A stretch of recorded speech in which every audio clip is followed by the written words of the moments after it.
The 27th of January is Holocaust Memorial Day. Every year there's a theme to reflect on, and I've chosen to use this theme for this reflection. The theme for this year, I think, is a particularly challenging and difficult one for us, because it's ordinary people. Ordinary people, as the victims of genocide, may not be a challenging idea. We can see them as normal, ordinary people who simply had, or were perceived to have, a characteristic or identity that was deemed by those in positions of power as negative. But ordinary people as the perpetrators, the active participants and bystanders of genocide can feel much more uncomfortable for us. The Holocaust may feel distant to us. It was 80 years ago, in countries miles away from us, targeted at others. This is a horrific historical event that couldn't possibly happen now, except that genocides have continued to take place and still take place today. The Holocaust Memorial Day website lists these: Cambodia in the 1970s, Rwanda in 1994, Bosnia 1995, and Darfur 2003 to today. And all of these have involved ordinary people and ordinary places. Each person involved at any level of a genocide is or was an ordinary person, someone with hopes and dreams, plans, responsibilities, jobs, a family and bills to pay. They would have been living ordinary lives with the same kinds of tasks and routines that we have today. But through circumstances and choices, some of which may have been impossible choices, they find themselves part of a horrific crime. I'd like to share with you a quote from the Holocaust Memorial Day website. It's about railway workers during the Holocaust and comes from a Holocaust survivor. As a 5-year-old, I could stand at the edge of the clearing where the trains were being loaded, people like sardines in those wooden trucks. And the people loading them in, they were railway men. They didn't look terribly different from the railway men who check my tickets these days. They looked like ordinary people.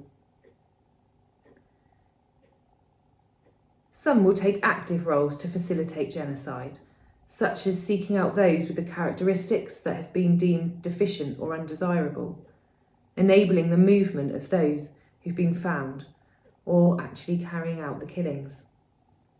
Others might be involved in the administration, the record keeping, recording names and places, and the processing of belongings. And others will have simply kept their heads down, avoided conflict and confrontation, and turned the other way.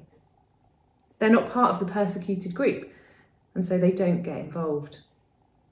Perhaps some of these people knew what was going on in their immediate area, but were unaware of the sheer scale of the killing. Or perhaps they suspected what was happening, but never asked questions or dismissed any evidence that they saw. There are also ordinary people involved in the rescuing and helping of the victims of genocide. Many of us will be familiar with the stories of people helping the Jews to escape from Eastern Europe, such as Oskar Schindler. People who smuggled children out of occupied territories, and those hiding Jewish families, such as the Franks. But there are also many smaller acts, such as train drivers refusing to transport those destined for concentration camps, people smuggling food to those that they see are starving. Many of these acts will never be known about, as the people involved have now died. But they were done by ordinary people who put themselves and their ordinary families at risk by taking action. I said at the beginning that the idea of reflecting on ordinary people in this way is challenging, and it is for the simple fact that we and those we love are also ordinary people. And if placed under similar circumstances, what would we do? Where would we fit into these roles? We could be the persecuted, those deemed unworthy to live. Could we be the perpetrators or active participants and help to facilitate the indiscriminate murder of those who are different? Would we be the bystanders who fail to stand up or speak out, whose silence permits others to act in ways that are inexcusable? Could we be the rescuers, putting ourselves and others in harm's way in order to protect the persecuted, or highlighting injustice when we are not the disadvantaged or victimised? Because if genocide is committed by and against ordinary people like you and me, then we all have the potential capacity to be part of it.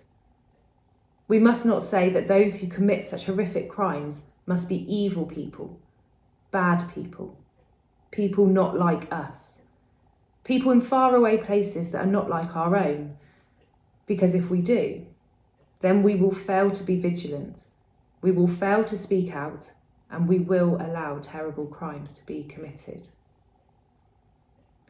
We're told in Mark chapter 12, verses 30 to 31, "Love the Lord your God with all your heart, with all your soul, and with all your mind, and with all your strength." The second is this: love your neighbour as yourself. There is no commandment greater than these. If we love God and love others as ourselves, then we can be the ordinary people who speak out when they see wrong, when others are being persecuted. Because if we see our neighbour as being like us, there is no difference. They cannot be reduced to a set of undesirable characteristics. They cannot be dehumanised to a point where their suffering and murder is unimportant. So as we reflect on this, I ask that we remain aware of injustices that we see and that we tackle prejudice as a justice-seeking church. I would like to end with a prayer that was written by the Archbishop of Canterbury, the Chief Rabbi and the Senior Imam for Holocaust Memorial Day 2020. Each year, at 4 p.m. on the 27th of January, people are encouraged to light a candle or use the digital image of a burning candle to remember those who were murdered for who they were and to stand against prejudice and hatred today. Because this isn't just about remembering what has happened, but about preventing it happening in the future. Loving God, we come to you with heavy hearts, remembering the 6 million Jewish souls murdered during the Holocaust, and the horrors of that history, when so many groups were targeted because of their identity, and in genocides which followed, we recognise destructive prejudices that drive people apart. Forgive us when we give space to fear, negativity, and hatred of others, simply because they are different from us. In the light of God, we see everyone as equally precious manifestations of the divine and can know the courage to face the darkness. Through our prayers and actions, help us to stand together with those who are suffering, so that light may banish all darkness, love will prevail over hate, and good will triumph over evil. Amen.